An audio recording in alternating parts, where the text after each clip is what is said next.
Tin Dorothy. There's no place like home. There's no place like home. Dorothy's slippers are glamorous, perfect for my adventure. The hour of the witch promises exquisite delicacies. Gingerbread men run as fast as they can. The yellow brick road is littered with breadcrumbs. I have the cutest dog in the whole world. Only hours ago, Dorothy's life was completely different, as were my perceptions. Thunders and lightning have swept her away from her gentle home. No sense can be made of this chaotic environment.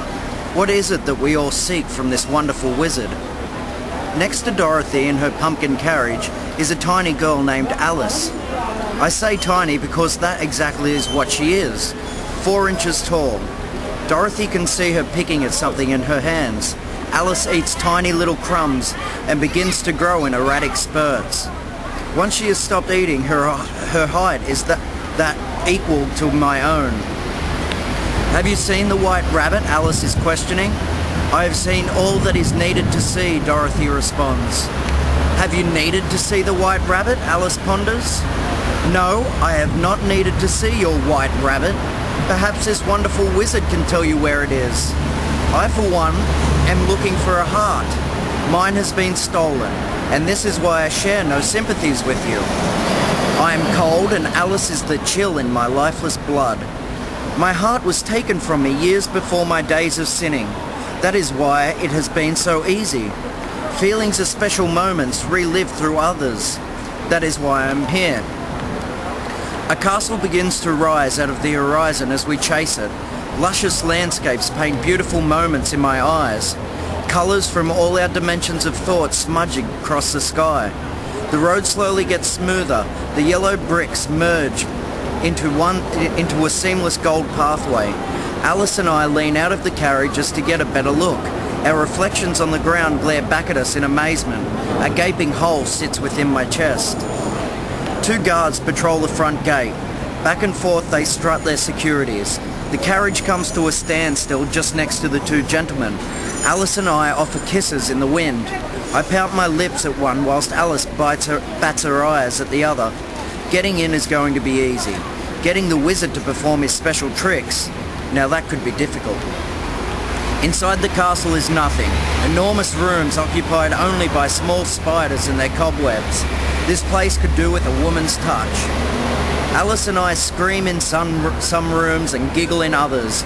Every noise we make is repeated back at us from the castle's eerie echo. In the silence we listen for movement. We hope to find some form of life in this rotting place. Wonderful wizard, Alice calls out for attention. The wonderful wizard could be anywhere. It may take us days to find some type of evidence to prove that the wonderful wizard has actually been here. Wonderful wizard, the echo returns. This is hopeless, Alice admits. What is it that is so wonderful about this wizard anyhow? His patience makes him wonderful, Alice. He has been waiting for everyone all of his life. Did you notice at all how easy it was for us to pass those guards at the gate? Yes, I did, but I thought they'd let us pass because we are beautiful. Yes, we are beautiful, Alice, but the guards let everyone through. Why? The guards are there to keep the wizard in. He has been here forever. This is his birthplace. Everything that surrounds us here is magic. The bricks, the castle, and its monsters. It's fiction, Alice. Fiction? A voice booms from all around the castle. Stop dead in our tracks. We can hear the word bouncing throughout different rooms. Fiction? The entity almost questions this time. Tin Dorothy has the gut to reply. Her heart is a gaping wound in her chest. Fallacy, she finds the courage to spit out. It is all an illusion. It is deception in its darkest hour. Then why are you here, Dorothy? Booms. I am here to see a wizard, a wonderful wizard. Are you who I am looking for? Dorothy questions herself and the voice. Tap tap on Dorothy's shoulder and she spins around to find the oldest of men standing before her. This is the wonderful wizard. His hair is flowing from everywhere. He wears a long standing night blue hat that folds back at the top. His cape and coverings are of the same night blue colour and material. Through the hair you can find his nose, upper cheeks and forehead. His lips are non-existent. Does he even move them when he speaks? His eyes sometimes cut through the strands of grey, exposing his cold black soul. After one such glimpse Dorothy shared, he flicked his head away quickly and returned to the grooming of Alice's hair.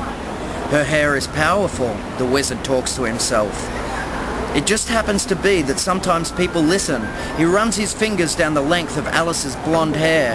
Her hair flows down the entire length of her back and comes to rest at the top of her bottom. Dorothy is jealous. She is jealous because she knows that the wizard is right. Her hair is powerful. "Give me her heart, wizard," Dorothy demands. "What do you suggest, girl?" the wizard queries. "I suggest that you take out her heart and you give it to me. This is stated with all seriousness.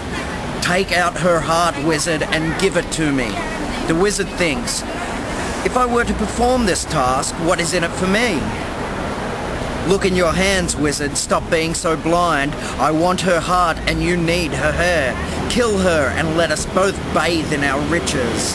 In no time at all, Alice is no more. The wizard stands kissing Alice as she dies. Her blonde hair slowly sponges the blood running from the back of her neck.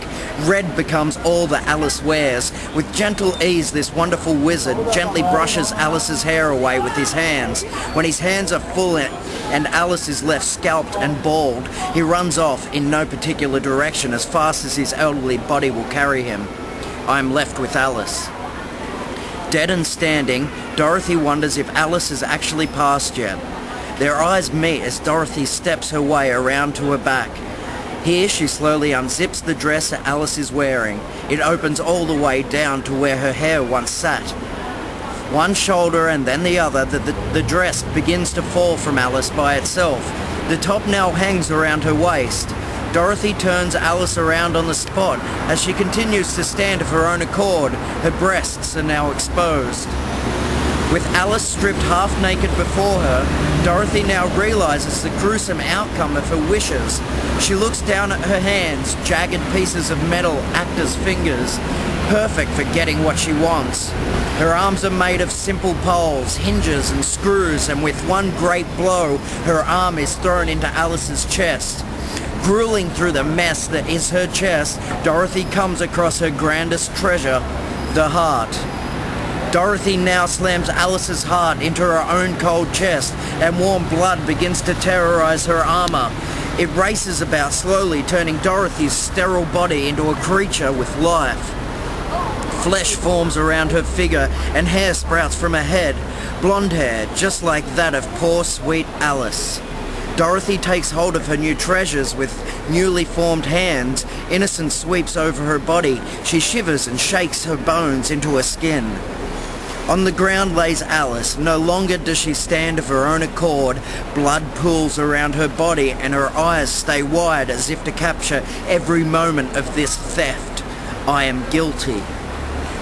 Tap tap and the wizard is back. Dorothy isn't startled so much this time as she is excited. "Thank you, wizard. Thank you all so very much. You are wonderful." And with this, Dorothy leans in to kiss the wizard. He fights her advances, shaking his head and mumbling, "No, no, no."